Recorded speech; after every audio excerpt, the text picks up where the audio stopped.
Episode में हमने देखा था कि लेडी लोकी ने बहुत सारी रीसेट मशीन्स को अलग अलग जगह पर भेज दिया था, जिसके बाद वो एक पोर्टल से कहीं चली गई थी। और इस एपिसोड में हमें पता चलता है कि लेडी लोकी उस पोर्टल से टीवीए में आई है। अभी हमें ये तो नहीं मालूम कि उन टाइमलाइंस का क्या हुआ जहाँ पर वो रीसेट मशीन्स पहुँची थी, पर ये बात क्लियर है कि लेडी लोकी ने सेक्रेट टाइमलाइन को बिगाड़ कर टीवीए के ज्यादातर लोगों को काम पर लगा दिया है, ताकि जब वो टीवीए पहुँचे तो उसका रास्ता साफ हो। वो यहाँ टाइम कीपर्स को मारने आई है। उसे पता चल गया है कि टाइम कीपर्स कौन से रूम में है। वो उन तक पहुँचने की कोशिश करती है, पर अभी भी वहाँ पर कुछ एजेंट्स मौजूद थे जो कि उसका रास्ता रोक लेते हैं। उस जगह पर लेडी लोकी का जादू काम नहीं करता, इसीलिए वो टीवीए वालों को उन्हीं के हथियार से मार डालती है। पिछले एपिसोड में हमने देखा था कि लोकी भी उस पोर्टल के अंदर चला गया था।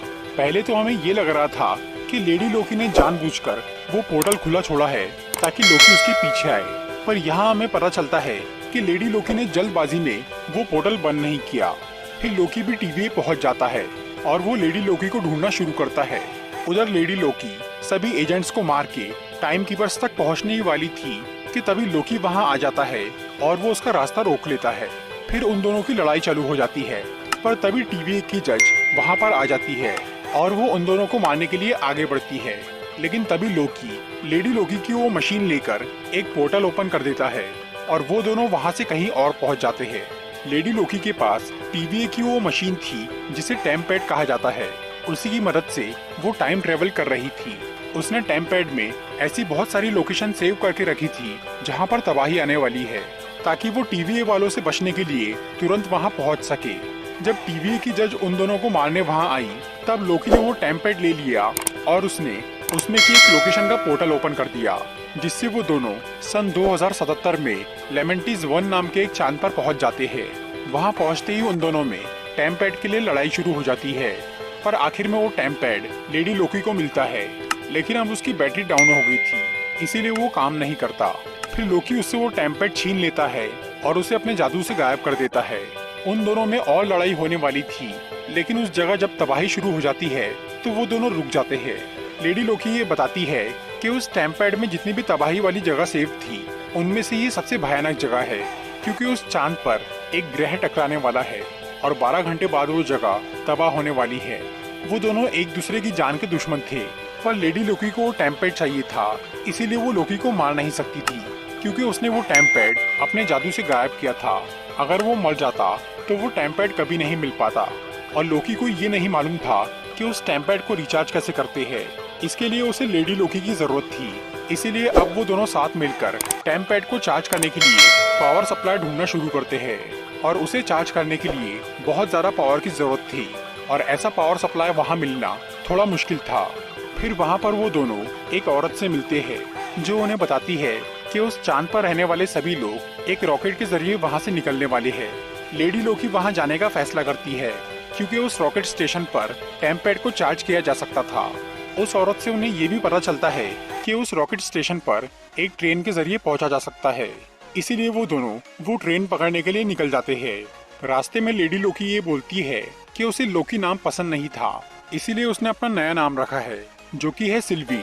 कॉमिक्स में लेडी लोकी और सिल्वी दो अलग अलग कैरेक्टर थे, जहाँ सिल्वी एक मैजिशियन थी जिसे लोकी ने पावर्स दी थी।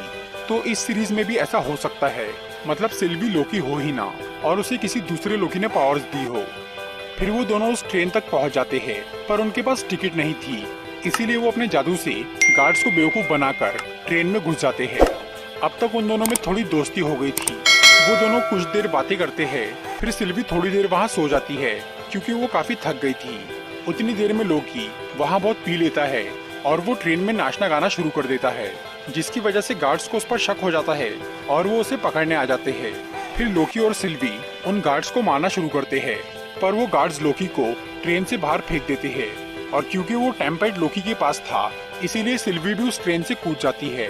फिर वो लोकी से टाइम पैड मांगती है, लेकिन ट्रेन में हुई लड़ाई से और ट्रेन से नीचे गिरने की वजह से वो टाइम पैड टूट गया था, और अब उन दोनों का वहाँ से निकलना बहुत मुश्किल था। उस चांद के भविष्य में तबाही लिखी थी, और वहाँ के लोग जिस रॉकेट से निकलने की सोच रहे थे, उसे भी वहीं तबाह होना था। लेकिन इसके बावजूद भी लोकी और सिल्वी उस रॉकेट को हाईजैक करके वहाँ से निकलने की सोचते हैं। फिर वो दोनों पैदल ही उस रॉकेट स्टेशन तक जाने लगते हैं। सफर काफी लंबा था इसीलिए रास्ते में लोकी सिल्वी से कुछ सवाल पूछता है और बातों बातों में सिल्वी उसे ये बताती है कि टीवी में काम करने वाले सभी लोग असल में वेरिएंट्स है, यानी समय अपराधी। पर मोबियस ने लोकी को ये बताया था कि उन सबको टाइम कीपर्स ने बनाया है, लेकिन सिल्वी ये सच जानती थी कि टीवी में काम करने वाले लोग पहले आम इंसान थे। फिर जब उन्होंने समय का बहाव बिगाड़ा तो उन्हें गिरफ्तार कर लिया गया और उनकी याददाश्त मिटाकर उन्हें टीवी में काम पर लगा दिया गया। मतलब टीवी और टाइम कीपर्स असल में वैसे नहीं है जैसा कि अब तक हमें बताया गया है, और सिल्वी उनका असली सच जानती है, इसीलिए वो उन्हें बर्बाद करने पर तुली है। फिर लोकी और सिल्वी उस रॉकेट स्टेशन पर पहुंच जाते हैं, पर वहां पे काफी मारपीट और हंगामा हो रहा था क्योंकि उस रॉकेट की कैपेसिटी बहुत कम थी और जाने वाले लोग बहुत ज्यादा थे। लोकी और सिल्वी सबसे निपट के किसी तरह उस रॉकेट तक पहुंच जाते हैं, पर अब उस जगह बर्बादी शुरू हो गई थी। वो ग्रह उस चांद के बहुत करीब आ गया था, जिससे वो रॉकेट तबाह हो जाता है और अब लोकी और सिल्वी की आखिरी उम्मीद भी खत्म हो जाती है और वो दोनों उस कयामत में फंस जाते हैं। तो दोस्तों, ये थी लोकी सीरीज के तीसरे एपिसोड की एक्सप्लेनेशन वीडियो। अगर आपको ये वीडियो अच्छी लगी हो